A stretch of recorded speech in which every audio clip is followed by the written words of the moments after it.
नमस्कार.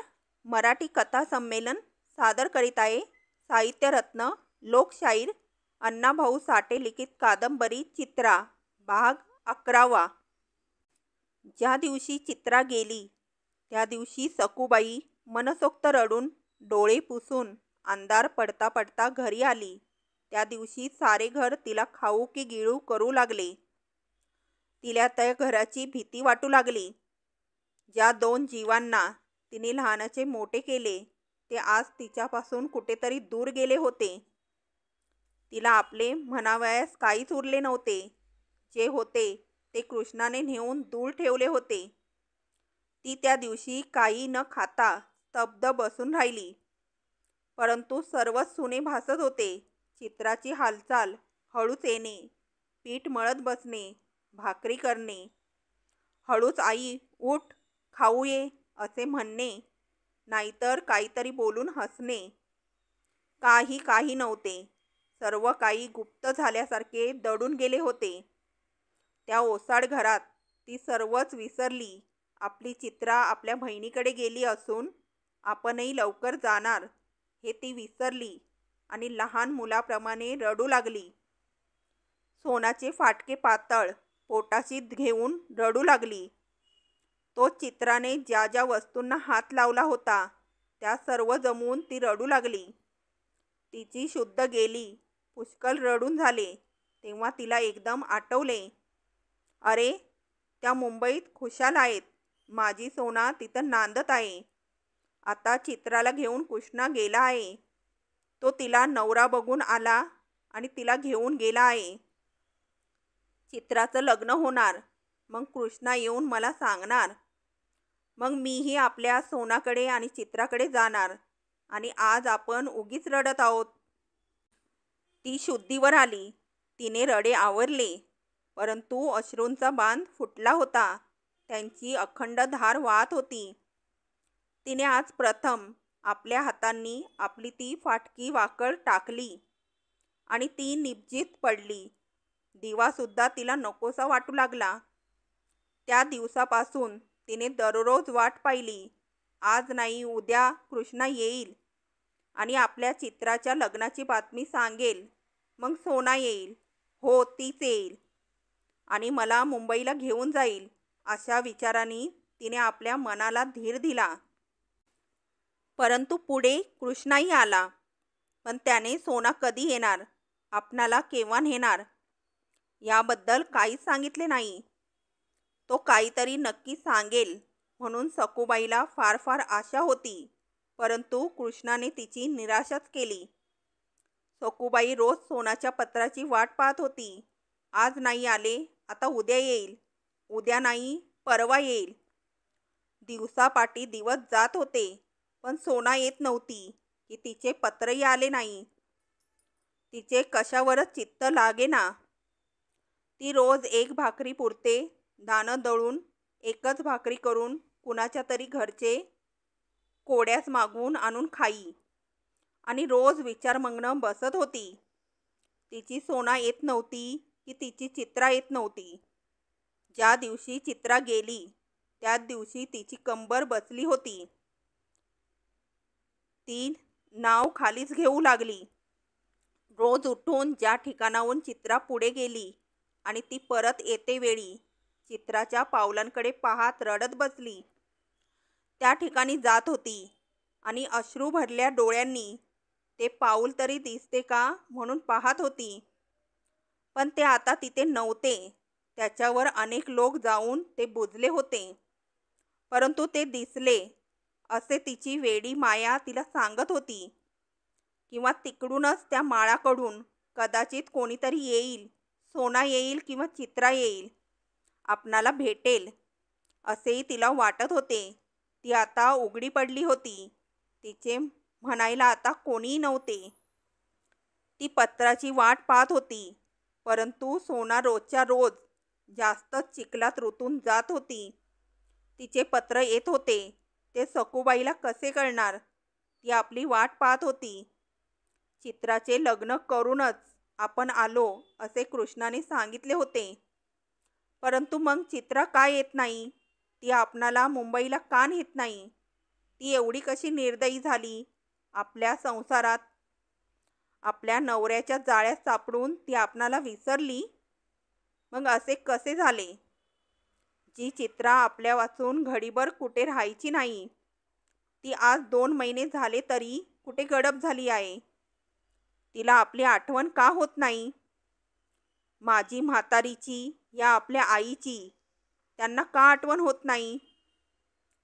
मी 9 महिने ओझे बाळगले, रानपण घातले, पण त्यांना दुर्जन झाले नाही. चिमणी आपल्या पिल्लांना चारा घालते, तसा रोजगार करून मी त्यांना घास आणून चारला. त्यांना मी मोठ्या केल्या. त्याच मला शेवटी मरतेवेळी पाणी पाजतील म्हणून त्यांना मी वाढवले. पण आज त्या मला विसरल्या. मला टाकून तिकडे खुशाल बसल्या आहेत. असे कसे झाले? अशा विचारांनी ती वेडीपिशी झाली. तिने घडी मोजल्या, दिवस मोजले, आठवडे मोजले, महिने मोजले, पण तिची चित्रा आली नाही. परंतु ती नक्कीच येणार अशी तिला मोठी आशा होती.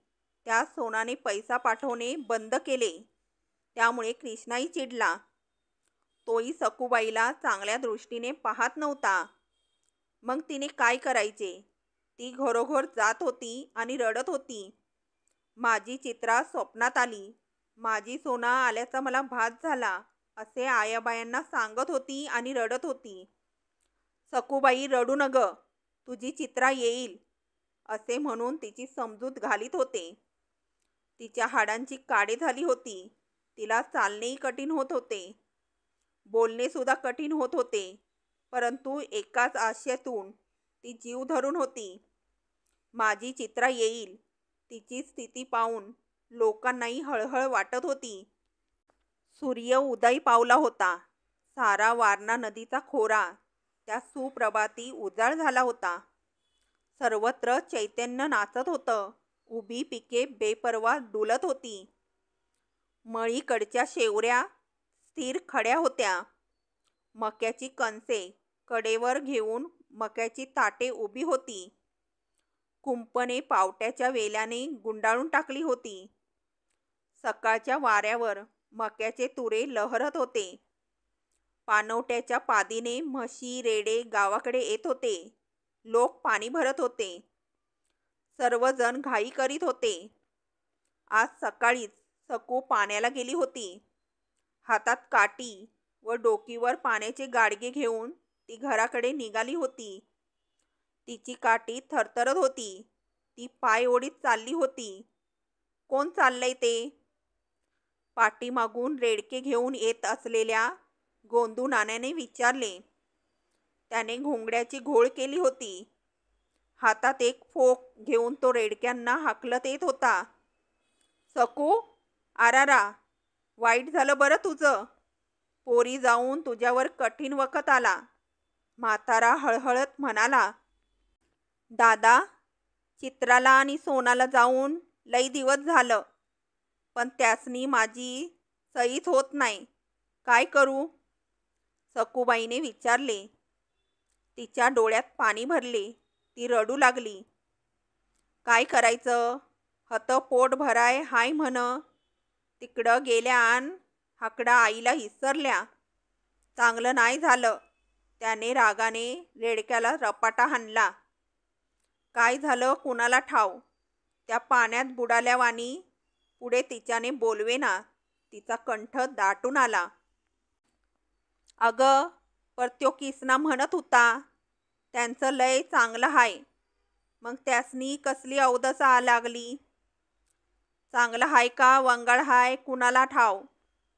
सखूबाईने एक निश्वास टाकून म्हटले. मग आता कसं चाललंय तुझं? म्हाताऱ्याने विचारले. काय बरं नाही. त्यांचा कागूद नाही, पोटाचं हाल होत्यात. आता जगायचं बी कठीण झालं या.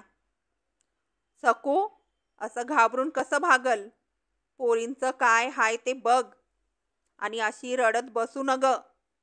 उद्यापासनं पोराला सांगून मी पाण्याची केळी दिया लावतो. नंतर ती बोलत बोलत घराकडे आली. त्या दिवसापासून तिने अंथरूण धरले. तिने फिरणे बंद केले. तिने उठणे बंद केले. ती आळीत दिसेनाशी झाली. शेजारी पाजारी घासभर देऊन तिची विचारपूस करू लागले आणि ती वेड्यासारखी आल्या गेल्यांना विचारी, आली का माझी चित्रा? तिला ताप चढू लागला. ताप चढून मधून मधून तिची शुद्ध जाऊ लागली. त्या बेशुद्धीत ती बडबडत होती, येईल माझी चित्रा, माझी सोना येईल, मला मुंबईला नेईल. चित्रा चित्रा. तिने चित्राचा ध्यास घेतला.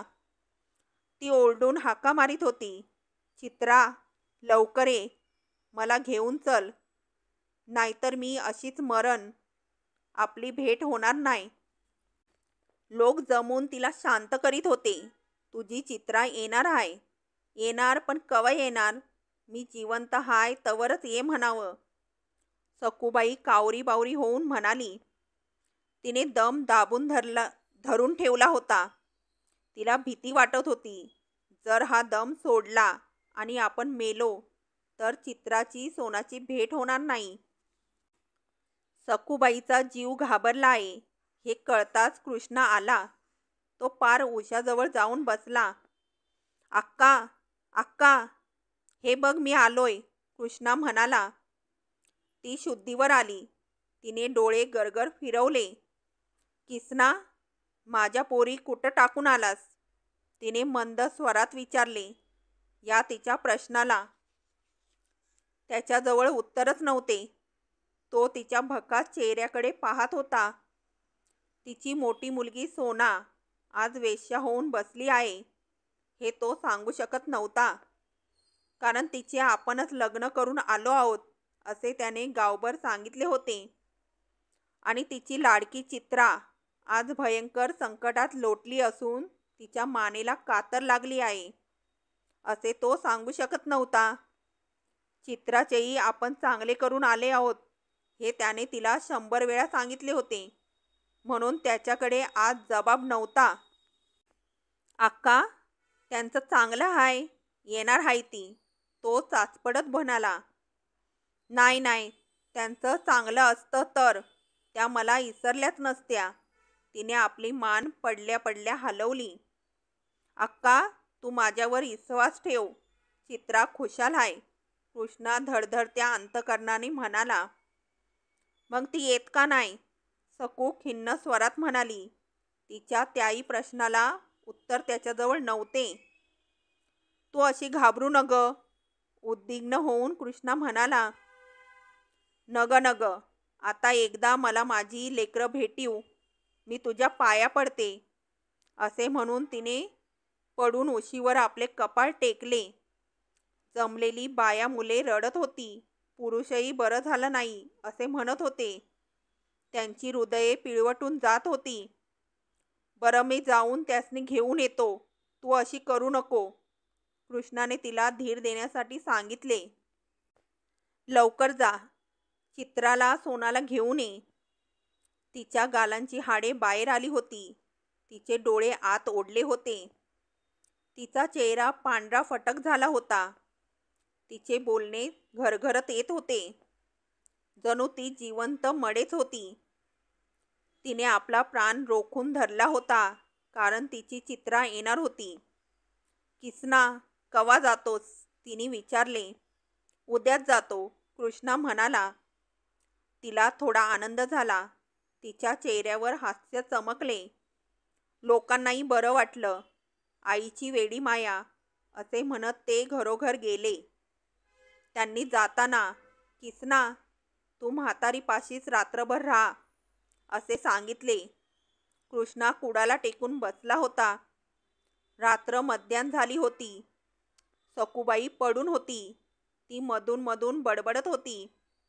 कृष्णा विचार करीत होता, आपण मुंबईला जाऊन चित्राला काय सांगावे, तिला कशी आणावी.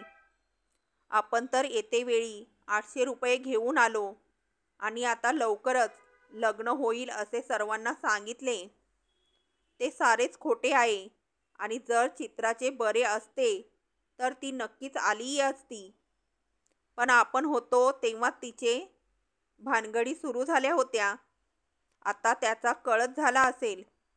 त्यामुळे त्या दोघींपैकी कोणीच आले नाही. शिवाय ही इथे पडून आहे, हिचा भरोसा नाही. आता काय करावे? तो विचार करीत बसला होता. मंद दिवा जळत होता. मी कुणाचं वाईट केलं नाही, पण माझं वाईट केलंस. माझी 2 लेकरं कुठं टाकून आलास? तू माझा वाद्या, सखूबाई बडबडू लागली. कृष्णाचे काळीज धडधडू लागले. त्याला अगदी सुया बोचल्याप्रमाणे होऊ लागले.